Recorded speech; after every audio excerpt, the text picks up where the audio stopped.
The entire hall went quiet the moment the glass tipped over.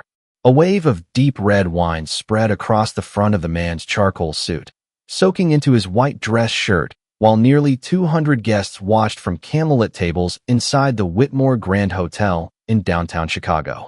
Nobody moved, not out of sympathy, but because everyone wanted to see how he would respond. He simply glanced down at the stain, lifted his folded napkin, wiped his hands without a word, and set it back down beside his still untouched plate.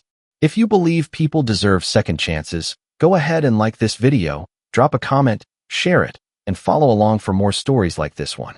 Outside, a full afternoon of rain had left the streets glistening under the streetlights.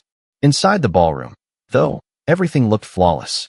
Rows of white orchids framed the stage. A string quartet played gently near the tall windows, and executives from companies across the region filled every table, gathered to celebrate the closing of one of the largest renewable energy deals the Midwest had ever seen. The contract was valued at just over $1 billion, and everyone in the room assumed the papers would be signed before dessert was served. Most people believed the night belonged entirely to Halden Infrastructure, a construction company on a fast rise, led by its confident CEO, Garrison Cole, who had spent months turning this event into a show. At 39, Callum steered clear of interviews, panels, and magazine features.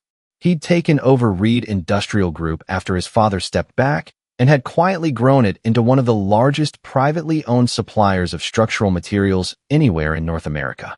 The company almost never advertised. It simply got the work done. Without Reed Industrial, nearly every major infrastructure project in the region would grind to a halt. Yet outside the manufacturing world, hardly anyone knew who was behind it. Callum preferred it that way. That night, he hadn't shown up in a designer suit with a security detail. He'd driven himself in from Milwaukee in a gray SUV, after spending his morning at one of his oldest steel fabrication plants, something he still did every month, still knowing dozens of the workers there. But across the ballroom, Diane Foster adjusted the stem of her champagne glass as she watched the guests trickle in. She wasn't a cruel person, just a worn-down one. At 42, she'd spent 2 decades climbing through Halden's ranks, and every step up had asked for something in return: missed birthdays, canceled trips, a marriage that had ended quietly rather than loudly. Tonight mattered to her more than almost anything had in years. If this deal closed the way it was supposed to, Garrison had hinted she'd be named Executive Vice President, a title she wanted badly and needed even more, since her younger brother's medical bills had eaten through nearly all of her savings. Failure wasn't something she could afford. So when she spotted an unfamiliar man sitting at the reserved executive table, his jacket still dotted with rain he hadn't bothered to change, her patience evaporated into irritation. She walked straight over. "I'm sorry," she said, keeping her tone civil at first. "This section is reserved." Callum smiled. "I know." Her frown deepened. "I don't think you do." He reached into his jacket pocket. "My invitation." She barely looked at it. The print seemed slightly different from the others at the table. Probably a fake, she thought. There must be some kind of mix-up. "Maybe," he said evenly. "I'll get someone to find you another seat." "I'd rather stay right here," he said, calm as ever. People nearby had started to notice. The last thing Diane wanted was a scene. That's when Garrison walked over. "What's going on here?" Diane answered before Callum had the chance. This man somehow ended up at the executive table. Garrison barely glanced at the invitation either. Instead, his eyes moved over Callum's damp jacket, the worn leather travel bag propped against his chair, the plain, inexpensive watch on his wrist. Then he smiled, though not warmly. "We get gate crashers at these things sometimes." A few nearby executives laughed. Callum said nothing, unbothered. "I'm sure that's what you believe," someone muttered just loud enough to be heard, followed by, "Maybe he wandered in thinking there was a free buffet." More laughter rippled through the room. Callum could have set the record straight right then. He chose not to. The evening rolled on awkwardly. Instead of quietly having security walk him out, Garrison decided to make a small spectacle of him, letting him sit there until someone verifies the invitation. It sounded like generosity. It wasn't. Every few minutes brought another sly comment from somewhere at the table. A waiter, assuming he wasn't on the guest list, skipped his plate entirely during the first course. Nobody seemed to notice except an older woman sitting across from him, Margaret Hale, who served on the board of a regional engineering charity. Without a word, she slid her own untouched bread basket toward him. "I don't think they meant to skip you," she said quietly. He thanked her. She shrugged it off. "It happens." It was a small gesture, barely noticeable in a room full of grander ones, but Callum wouldn't forget it. Meanwhile, Garrison had taken the stage, speaking at length about leadership, integrity, and partnership, his voice carrying through the ballroom, while Callum listened without any change in expression. Margaret noticed something odd, though. Every time Garrison stretched the truth about his own accomplishments, Callum jotted something down in a small black notebook. Not angry scribbles, but businesslike notes, specific names, specific promises, specific claims, almost like he was reviewing a pitch rather than sitting through a toast. Dinner arrived not long after. Glasses were refilled, and photographers began circling the tables, setting up for the signing ceremony everyone assumed was coming. Diane finally let herself relax, certain the night was back on track. Then Garrison raised his glass for one last toast, to partnerships built on trust. The applause had barely died down when one of his longtime investors, walking past Callum's chair, stumbled, or claimed he did, and knocked his elbow straight into the wine glass. Dark liquid splashed across Callum's chest. Gasps went up around the table. The investor laughed first, then Garrison joined in, and someone nearby even clapped sarcastically. Diane didn't laugh. She looked away instead, recognizing humiliation when she saw it. Callum rose slowly, wine dripping off his jacket onto the polished floor. One photographer instinctively lifted his camera, another lowered his, neither quite sure whether this was the kind of moment that belonged in tomorrow's coverage. Callum calmly lifted the ruined napkin from his lap, set it beside his plate, and looked at Garrison. "I think we're done here." Garrison smirked. "Agreed." Callum nodded once, picked up his travel bag, and walked toward the exit without raising his voice or making a scene. Conversation resumed behind him almost instantly, as if nothing unusual had happened. Nobody noticed Margaret watching him go with a look of quiet concern. She had a feeling this evening was far from over, and so was this deal. Callum reached the lobby just as the rain outside finally let up. A doorman rushed over with an umbrella, but Callum waved him off politely. "I'm fine." He stood under the covered entrance for a moment, looking out over the wet pavement, when his phone buzzed. It was his assistant, Nora. "Everything set?" she asked. He glanced back through the ballroom windows. "Yes." "Should I bring the team in?" "Give it 5 minutes." "You're sure?" "I'm sure." He hung up. What nobody inside that ballroom realized was that Reed Industrial wasn't just another name on the supplier list. It was financing nearly 40% of the manufacturing, guaranteeing the delivery schedule, and backing the performance bond every bank involved had required before releasing a single dollar. Without Reed Industrial, there was no billion-dollar project at all. Back inside, Garrison straightened his tie for the cameras. "Ladies and gentlemen," he announced, "our final signing representative should be joining us shortly." An assistant leaned in close. "Sir, we're still waiting on Reed Industrial." Garrison frowned. "They're late." "It appears so." "Someone's confirmed that." "Yes." He checked his watch. "We'll wait." 5 minutes passed, then 10. Guests began checking their phones. The quartet quietly stopped playing. Dessert was delayed a second time. Diane crossed the room holding a folder. "We've tried every number." Straight to voicemail. Garrison forced a smile. Traffic, probably. The rain, of course, had already stopped. Across the street, Callum sat quietly in his SUV, not angry, just disappointed. His father had spent 45 years building Reed Industrial on one core belief. Character always mattered more than confidence. That principle had guided every decision Callum had ever made in business, and he wasn't about to abandon it now. Nora climbed into the passenger seat with a leather briefcase in hand. "So," she asked.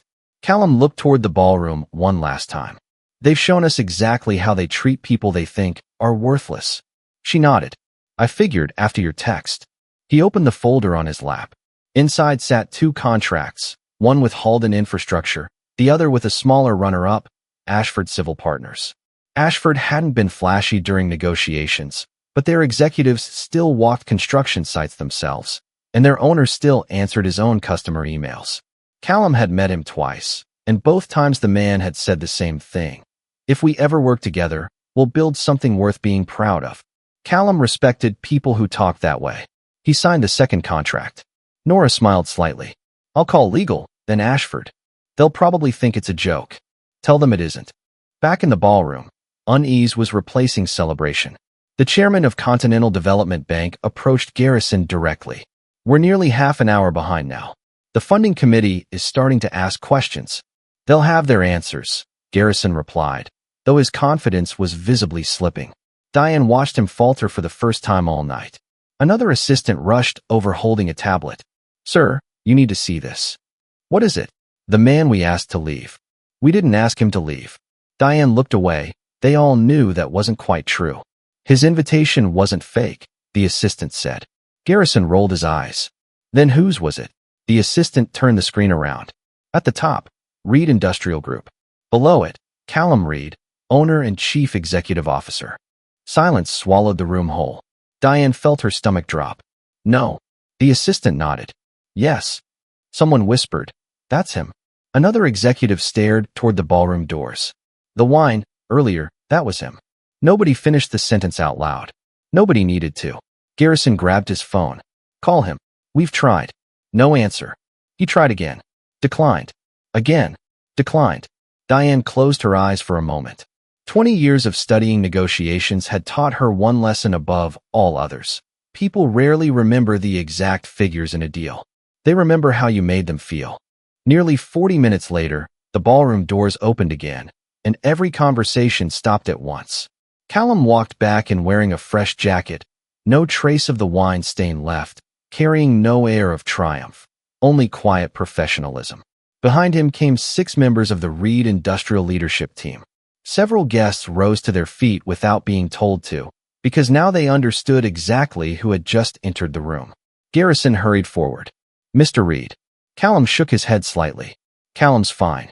I owe you an apology. You do. It was a misunderstanding. It wasn't, Callum said calmly. You understood exactly what you assumed I was. Nobody argued, because nobody could. Diane stepped forward next. I'm sorry, she said, and unlike Garrison, she made no attempt to explain it away. I judged you before I ever spoke to you.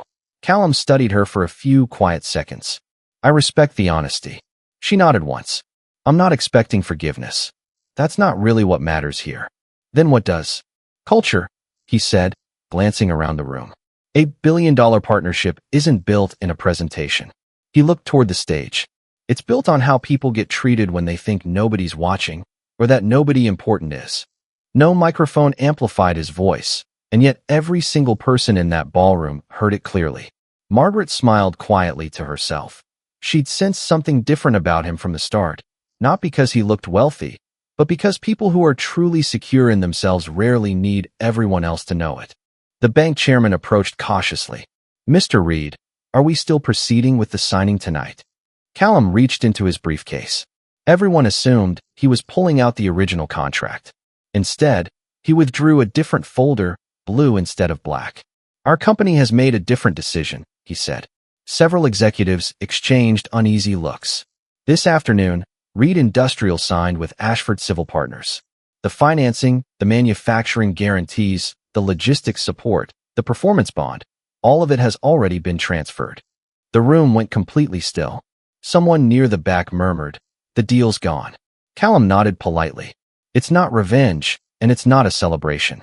It's just a business decision. Garrison looked genuinely shaken. You've cost us everything. Callum answered quietly, no. You did that yourselves, long before I walked back through that door. Those words hung in the air longer than any speech could have. As guests began gathering their things, Callum made his way toward the exit once more, stopping briefly beside Margaret. Thank you, he said. She looked puzzled. For what? You shared your bread. She laughed softly. It was just bread. It wasn't, he said, and handed her a small envelope. Inside was a handwritten note. Reed Industrial is donating $2 million to your engineering scholarship fund, in memory of my father. Beneath it, one more line, because kindness deserves investment too. Margaret folded the note carefully. This will change hundreds of lives. I hope so. Before leaving, Callum walked over to Diane one last time. I meant what I said. She looked down. I know. You made a mistake. I did. What matters now is what you decide to become after tonight. She nodded quietly. Months later, after leaving Halden entirely, Diane took on a leadership role at a nonprofit that trains young women for careers in engineering and construction management. She often told the new managers there that leadership isn't measured by how well you treat the people who can help your career. It's measured by how you treat the people you assume can't. She never once mentioned Callum's name. She never needed to. The lesson had already settled into her for good. Ashford finished the project 2 years later, ahead of schedule. More importantly, every single worker at Callum's oldest steel plant kept the job he'd promised to protect that afternoon before the gala. That promise meant more to him than any stage or any camera ever could. If this story moved you even a little, go ahead and like it, share it with someone who still believes kindness counts for something, and leave a comment if you believe one good act really can change a person's life. Sometimes the biggest opportunities aren't lost to bad luck or tough competition. They're lost in small, ordinary moments, when we decide what someone is worth before we've bothered to actually find out. Kindness barely costs a thing, but respect can end up being worth far more than any billion-dollar deal.